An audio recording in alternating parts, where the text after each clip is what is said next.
दोस्तों नमस्कार। 1995 में जब इंटरनेट आया था, उस समय सोशल मीडिया इतना पावरफुल नहीं था क्योंकि स्मार्टफोन नहीं थे। लेकिन तब भी सीआईए के एक डी क्लासिफाइड डॉक्यूमेंट, जो अमेरिका की खुफिया एजेंसी है सीआईए, उसके एक डी क्लासिफाइड डॉक्यूमेंट को मैं पढ़ रहा था जब मैं आईएम अहमदाबाद में था। तो उसमें यह लिखा हुआ था कि आने वाले समय में जिस तरह से इंटरनेट स्प्रेड होगा और उससे रिलेटेड नई टेक्नोलॉजीज और सर्विसेज आएंगी, वो दुनिया में हर लेवल पे चुनौतियां पेश करेगी, सरकार के लिए, एडमिनिस्ट्रेशन के लिए और अब तो जुडिशरी के लिए भी। इसीलिए दोस्तों, शायद चीफ जस्टिस ऑफ इंडिया ने जजेस को चेताया है कि आप सोशल मीडिया के जमाने में हैं, संभल के काम करिएगा। और उन्होंने काफी विस्तार से बताया कि चुनौतियां क्यों है जजेस के लिए। आज हम उसी की चर्चा करेंगे। इसीलिए इस जो सोशल मीडिया की ताकत है, इसको पहचानने और इसकी जो व्याख्या की है चीफ जस्टिस ने, वो जानना जरूरी है। चीफ जस्टिस का ये कहना है अपने जजेस को कि आप अपने आप को नई दुनिया के लिए तैयार करिए। आज तक क्या होता था, हम लोग जजेस कोर्ट में बैठते थे, कुछ जर्नलिस्ट आते थे और वो रिपोर्टिंग करते थे, और सोशल मीडिया के ज़माने से पहले वो कोई प्रिंट मीडिया में या टेलीविज़न चैनल में एक हाशिए पे, एक आप ये कह सकते हैं, कोर्ट की कार्रवाई को डिस्कस किया जाता था। लेकिन चीफ जस्टिस का ये कहना है कि आज तो मिलियंस ऑफ जर्नलिज्म है, मिलियंस ऑफ जर्नलिस्ट हैं जो कोर्ट में बैठ के लाइव टेलीकास्ट जब हो रहा होता है या कोर्ट में जब बहस चल रही होती है, तो minute to minute her court से उसकी जानकारी सोशल मीडिया के माध्यम से जनता तक पहुंच रही होती है। यहां तक कोई चुनौती नहीं है। चुनौती इस बात पे आती है कि अगर कोई जज ड्यूरिंग डिस्कशन, जब कोर्ट में कार्रवाई चल रही होती है, और ऐसा अक्सर जो लोग कोर्ट जाते हैं, जैसे हम लोग कोर्ट जाते हैं, तो ऐसा अक्सर होता है कि जब कोई आर्ग्यूमेंट किया जाता है तो जजेस सामने से काउंटर आर्ग्यूमेंट करते हैं, या उस पूरी जो इश्यूज डिस्कस हो रहा होता है, इसका एक दूसरा पक्ष भी वो अपनी तरफ से रखते हैं ताकि वो सच्चाई तक पहुंच सकें, फैक्ट्स को कुरेद सकें। लेकिन सोशल मीडिया, जब जज अपनी तरफ से कोई सवाल पूछता है या अपनी तरफ से कोई असेसमेंट बताता है कि आप इसके बारे में क्या कहना चाहते हैं, या आपने इस बात को क्यों नहीं सोचा, या ये एंगल भी हो सकता है, जब वहां पे डिबेट चल रही होती है, सोशल मीडिया के माध्यम से वो सारी चर्चा बाहर आती है और लोग सोचते हैं कि शायद जज इस डायरेक्शन में सोच रहा है, जबकि सच्चाई ये है कि उस समय डिबेट चल रही होती है, उस समय कोई कंक्लूजन नहीं हो रहा होता, क्योंकि बहुत सारे एविडेंसेस या तो सामने आ चुके होते हैं या और एविडेंसेस आने वाले होते हैं। लेकिन सोशल मीडिया के ज़माने में आप एक लाइन पकड़ के उसको अगर सोशल मीडिया पे फ्लैश कर देते हैं, चाहे ट्विटर पे या व्हाट्सएप पे, तो ऐसा लगता है कि शायद जज ने ये ओपिनियन बना ली है इस पर्टिकुलर केस में, और फिर पूरे समाज में अलग अलग लेवल पे उस पर बहस शुरू हो जाती है। और कभी कभी ये भी कहा जाता है कि ट्रायल बाय मीडिया, जो निर्दोष है लेकिन उसको वर्चुअली अपराधी घोषित कर दिया जाता है, और उसकी जो मानहानि होती है, वो जो डैमेज होती है, उसकी जो, जिसको आप कह सकते हैं कि रेपुटेशन, उसकी रिकवरी फिर बहुत मुश्किल हो जाती है। तो चीफ जस्टिस साहब ने इस बात को कहा। जब उन्होंने इस बात को कहा तो उन्होंने दो तीन चीज़ें बहुत इंपॉर्टेंट कही। उन्होंने ये कहा कि जजेस दो तरह के होते हैं। एक तो जो उनके मन में चल रहा होता है वो सुनते हैं और साथ साथ अपने मन में उस फैक्ट्स को एनालाइज करते हैं, और वो एक्सप्रेस ज़्यादा नहीं करते हैं। लेकिन दूसरी तरफ जजेस ऐसे होते हैं जो उनके दिमाग में चल रहा होता है उसको रिवील करते हैं to get more facts and more information from the lawyers की तरफ से उनको और जानकारी चाहिए होती है ताकि वो तथ्यों तक पहुंच सकें, सही जजमेंट दे सकें। तो जब वो अपनी तरफ से सवाल करते हैं तो ये सोशल मीडिया में बहुत बड़ा इशू बन जाता है। इसका मतलब क्या हुआ? इसका मतलब उन्होंने अपने जजेस को ये कहा कि भैया आप लोग समझ जाओ, ये सोशल मीडिया का जमाना है। अब चुनौतियां क्या हैं? चुनौतियां ये हैं कि सोशल मीडिया को क्या हम कंट्रोल कर सकते हैं। इस पे चीफ जस्टिस ने बहुत अच्छी बात कही। उसने कहा देखिए ये टेक्नोलॉजी का जमाना है, हम टेक्नोलॉजी को कंट्रोल नहीं कर सकते। अब ये चॉइस नहीं है हमारे पास कि हम किसी को टेक्नोलॉजी एक्सेस दें और किसी को ना दें। अब तो ये मजबूरी है या समाज का एक हिस्सा है, तो आपको और हमको इस हिसाब से अपने आप को ढालना होगा।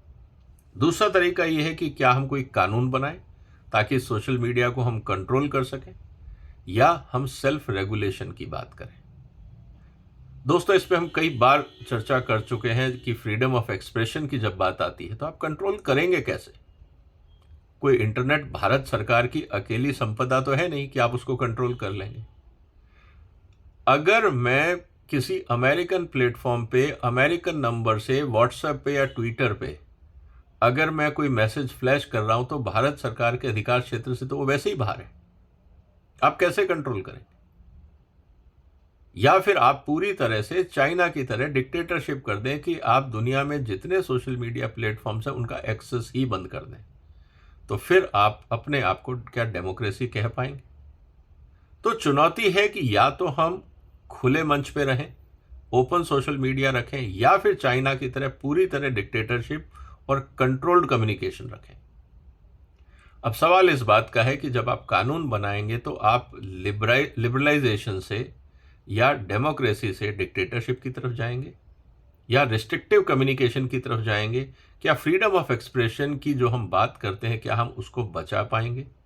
ये गंभीर मुद्दे खड़े हो जाएंगे। इसीलिए चीफ जस्टिस ने इस बात को कहा कि हमें इस बात को समझना होगा कि आज की तारीख में जिस तरह से इंफॉर्मेशन फ्लडिंग होता है, तो जजेस को या जितने भी डिसीजन मेकर्स हैं, यहाँ तो जजेस क्योंकि उन्होंने स्पेसिफिक जजेस की बात करी, लेकिन हकीकत यह है कि चाहे आप मंत्री हों, चाहे आप अधिकारी हों, चाहे आप प्राइवेट सेक्टर में मैनेजर्स हों, जहाँ पे आपको डिसीजन लेने हैं, ऐसे बहुत सारे मुद्दे हैं जो आप समाज में जिस तरह से घटनाक्रम चल रहा है उससे इन्फ्लुएंस होते हैं, लेकिन वो आपके निर्णय को इन्फ्लुएंस नहीं करने चाहिए।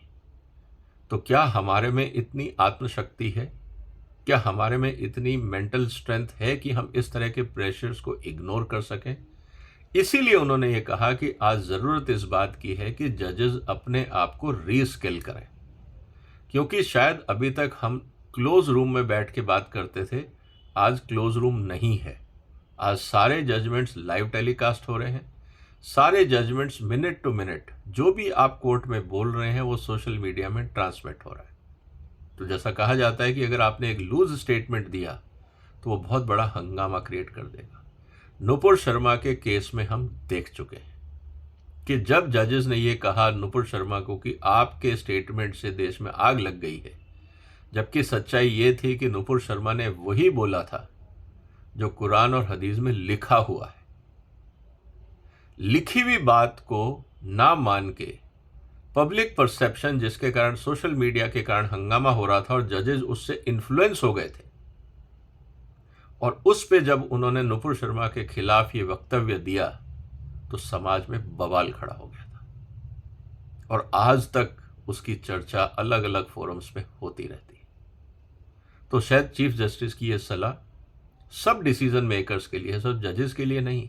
अगर आप पॉलिटिशियन हैं, आज आप एमपीज हैं, आप पब्लिक लाइफ में हैं, आप ब्यूरोक्रेसी में हैं, आप कॉरपोरेट वर्ल्ड में हैं, आप सेलिब्रिटी हैं, कम से कम एक बात तो चीफ जस्टिस की हम सबको माननी होगी कि हमें अपनी जबान पे लगाम लगानी होगी या संभल के बोलना होगा। लूज टॉक्स का ज़माना नहीं है। अभी तो ये सिर्फ बात हो रही थी कि सोशल मीडिया की, आपने देखा होगा बहुत सारी चीज़ें, कहीं पे कोई कुछ भी बोलता है तो आज उसका वीडियो भी सर्कुलेट हो जाता है, वो भी वायरल हो जाता है।